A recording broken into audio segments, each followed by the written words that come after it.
আসসালামু আলাইকুম। কৃষি বিপ্লব ইউটিউব চ্যানেলের পক্ষ থেকে আপনাদেরকে সবাইকে জানাই স্বাগত।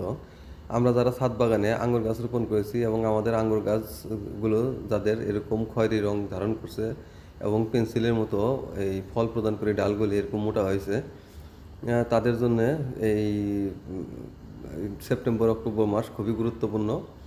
কারণ এই সেপ্টেম্বর অক্টোবর মাসেই ফল আসার আগে আরেকবার খাদ্য প্রদান করতে হয়। যেহেতু এখন বর্ষাকাল শেষ, বর্ষাটা এবার অনেক লম্বা হওয়ার কারণে, ঘন ঘন বৃষ্টি হওয়ার কারণে গাছে খাদ্য দেওয়াটা সম্ভব হয়নি।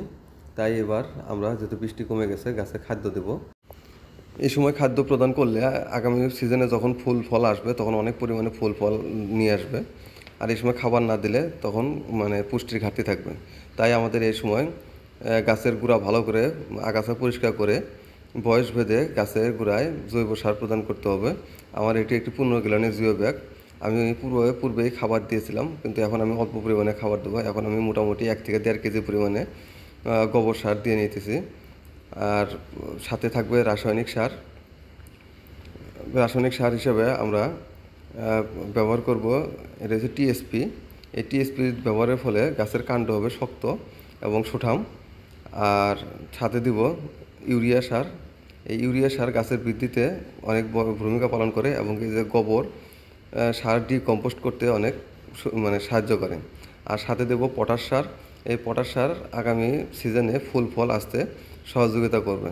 এই পটাশের কাজই হলো ফুল ফল যাতে সঠিক সময়ে আসে এবং প্রচুর পরিমাণে যেন ফুল ফল যেন গাছে আসে।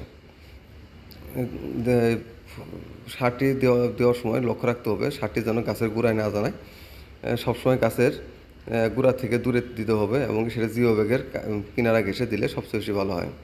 এরপরে আমাদের পানি দিয়ে দিতে হবে, কাজ শেষ। এরপরে আর কোনো সার প্রয়োগ করতে হবে না। যেহেতু শীতকালে ফল খাদ্য গ্রহণ করে না, তাই আমাদের এই সময় খাবারগুলো দিয়ে রাখতে হবে।